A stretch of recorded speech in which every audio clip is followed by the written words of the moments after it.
Welcome back to 3 Up, 3 Downs AL Central Division breakdown as we get ready for the MLB's 2023 regular season. Moving on to the Minnesota Twins, the guys up in Minnesota, another team that took steps back in the last few years as they were the reigning champs of this AL Central for a few years with a powerful lineup. This Twins roster looks a little bit different. They were able to maneuver a big saga in the signing of returning Carlos Correa after seemingly an endless parade of am I going to San Francisco? Am I going to New York? No, I'm just going to return to Minnesota. That's what happened. The third baseman or the shortstop remains as a Twin. This roster, it starts off with Byron Buxton, a guy who has all the talent in the world to be one of the top 5 players in the MLB, a guy who has struggled to stay healthy. This lineup has power throughout. Some question marks, but the fact is they did add through free agency, bringing in Christian Velasquez to be behind the plate, Joey Gallo to operate in left field, and Michael A. Taylor to position in center, moving Buxton to the DH role. In terms of the rotation, they added in Pablo Lopez and also traded for Jorge Lopez at the deadline last year. This Minnesota Twins team, Alex, what do you got on the Twins? Yeah, so it is a big roster switch-up. They trade Luis Arraez for Pablo Lopez, who's a big loss to the lineup. AL batting champ. Really annoying to play against. I think everyone in the AL Central and whoever played the Twins noticed that, unless you were beating the Twins. But guy who just doesn't strike out, puts everything in play, seemingly is the bloop king. Outside of the Guardians, that is, at least. But then the lineup's got a lot of changes here. Joey Gallo, pretty big addition. Don't really know what you're going to get with that. Seemingly could benefit from the shift rule changes. Christian Vasquez, a good catcher. Maybe on the latter end of his career, but still can provide a good bat from the catcher position. Mm-hmm. Michael A. Taylor, I think the big thing here, and we pointed out, Fangraphs has Buxton projected as the DH right now. I don't expect him to be the DH. I would agree. I don't expect him to be the DH much, but what it does allow is it allows him to DH because Michael A. Taylor is a very good center fielder. Yep. And it'll be interesting to see how much Buxton does get in the field. Obviously, he's had a lot of injury issues, so what goes on there? His health is huge for this team. Well, that's why I think he is slotted at this DH position, is because this is a look at trying to keep him healthy, trying to keep him in the lineup, and that's why you kind of bury him in that DH role. But we'll see. Continue.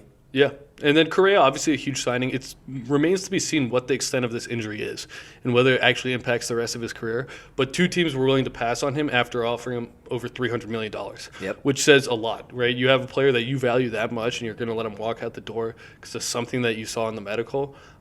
That's concerning. We haven't seen it impact him yet, but that is concerning. Maybe it won't come this year. Maybe it'll come later down the road. But I think he's huge, especially for the defense. Jose Miranda and Jorge Polanco are not good at defense. They're really good hitters, but they're pretty bad at defending at second and third. So having an elite defensive shortstop there, one of the best in baseball, is huge. Because in we're going to emphasize this more and more, but like the shift change is going to put more pressure on defenders to play as opposed to just being in the right position. Yep. No, it's the MLB wants more balls in play. They want more offense, and that is what will benefit from the shift change. Will teams who have been defensively had a few question marks, but the shift has really benefited them. Will that kind of expose some defensive cores? This could be a team that we see that with. Yeah, and the outfield defense looks good, but a little concerned. The lineup it could be really good, but again, you're expecting a lot of you hope Max Kepler has a better year. You hope Joey Gallo has a better year. And then you hope Buxton and Correa are healthy. And those have been big question marks for the Twins the last couple of years. So potentially really good lineup, potentially not. No, a lot of question marks and a lot of ifs with this roster. Getting into the rotation and the bullpen, leading off with the big acquisition from Miami, Pablo Lopez, followed with Sonny Gray, Joe Ryan, Tyler Mahle, and Kenta Maeda. That is pretty similar rotation, adding Lopez, obviously, after trading Jose Barrios to the Toronto Blue Jays a few seasons prior. They've really kind of struggled to find that big ace. They're hoping that Pablo Lopez will do that, kind of shadowed behind Sandy Alcantara in Miami last season. We'll see what Pablo Lopez is able to bring for the rotation. I would say this is potentially their biggest question mark surrounding this roster. Just me, but we'll see. And then you look at the bullpen. Jorge Lopez, Joan Duran, Griffin Jacks, Caleb Debar, Emilio Pagan, Jorge Alcala, and more. An okay rotation. A lot of 4 ERAs, a lot of high 3s. We'll see what this bullpen's able to give this Minnesota roster. What do you got on the bullpen and the rotation? Yeah, so I think the rotation's in a lot better position to start the year than it was last year. Yep. Kenta Maeda's back healthy. He is going to be 35 this year, so who knows what he has left in the tank after a couple injuries. But from what I've heard, he looks solid in spring training and just kind of a good, they have a lot of good 4th and 5th starters, which isn't necessarily, but you can win games with that. Yeah. Pablo Lopez is brought in to be the ace. You hope he takes another step because he's kind of a number 2 right now, and that's not discredit. Being a number 2 starter is a very good thing to have, and it's a big asset. That's why you trade the batting champ to get him. But the rotation's looking better. Joe Ryan, pretty good. Tyler Mahle, pretty good. Sonny Gray, pretty good. But a lot of pretty goods there. Yeah. So is somebody going to break out? Are they going to stay healthy? It's still a question mark. The bullpen, to me, is a huge question mark. I love the Jorge Lopez addition at the deadline because they didn't pay much to get him. He was bad. He was really bad for Minnesota, and he just didn't play well. They didn't see at all what he was doing in Baltimore happen in Minnesota. I don't know if him or Yohan Duran are going to be slotted into the closer role. Duran is the better player and should be an elite reliever, but they may want to move him around a little bit more, use him in some of those more early high leverage situations. Then the rest of the bullpen is horrible. It's really bad. And it plagued them all last year. If you're a Twins fan, you know how bad this bullpen is. And they didn't fully address it. And to me, that's a huge question mark. I don't know how you can be good with a bullpen this bad that was seemingly blowing games left and right. You hope some bounce-back bullpens. Relievers are traditionally just random. They can go from a 4.5 to a 2.0 or a 2.5 ERA, and they have guys that can do that. But it's a huge question mark right now. So I don't like the bullpen other than Yohan Duran. And hopefully Jorge Lopez. He's fun to watch when he's on, but he was bad. I agree. Moving to our X factor for this team. I think I let you lead off last time. I'm going to take Byron Buxton. I think he needs to stay healthy. I think he needs to swing the bat and show the power numbers. If he's up in the 30 numbers for home runs, that's excellent. If he's staying healthy and he's playing 142 games, 144 games, even better. But a lot of question marks with Byron Buxton surrounding his health, surrounding where he'll be, and adding Michael A. Taylor as hopefully a little bit of a insurance policy for this Minnesota Twins team will help Byron Buxton be a little bit more comfortable in swinging the bat. I've got him as my X factor for this Twins team. I like it. I mean, he's hard not to be the X factor. He's the best player on the team when he's healthy, and that's always the big question mark. And he can go cold too, so he's a huge X factor. I like the pick there.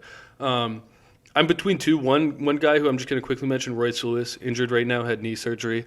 Former top prospect, can hit, can field very well. I think he could take he could maybe slide into second, maybe Polanco and Miranda rotate. Through the DH role, it gives them some flexibility there if he's good. But the guy I'm going to go with, and a guy who was rumored to a lot of teams and wasn't good and probably has value at an all-time low, Joey Gallo. This guy can be a war god when he's on because he plays great defense, he walks, and he hits for power, which is how you get WAR in baseball. The shift change should help him. He should have some more opening on that right side of the infield. And when he blasts the ball, it doesn't matter if there's one guy there. When there were three guys there, it was a little hard to get the ball through. I expect him to have a higher batting average. If he can hit around 240 with about 30 homers, he's going to be a great signing and make this team a lot better. Yeah. So he's my X factor. Oh, I understand it. I get it. I think Minnesota kind of took a flyer on signing Joey Gallo. He had a little interest after some stints ending, I believe, with the Dodgers last season. Yeah. But the fact is he was a top prospect for a reason. If he can figure things out, it would be even that much better for this Minnesota team. Predictions, where do you see this team falling? Yeah, so this is a little bit of a surprise, but I just don't I struggle to trust so much of this for injuries, for lack of consistent performances. I'm going to have them finishing fourth in the division. It will be an underwhelming year for Minnesota. I don't love the lineup, and I think there's a lot of regression candidates, some progression candidates too, but with the injury risks that are just there, like throughout the lineup, a horrible bullpen, I'm not confident in this team. And they could prove me wrong. They have some high-end talent, but I got them finishing fourth. I think they just haven't shown the ability to withstand injuries, and it's been plaguing them forever now. And I'm not going to give out who I think you have finishing third. I think it will be a competitive battle between that said team, who we may or may not get to next.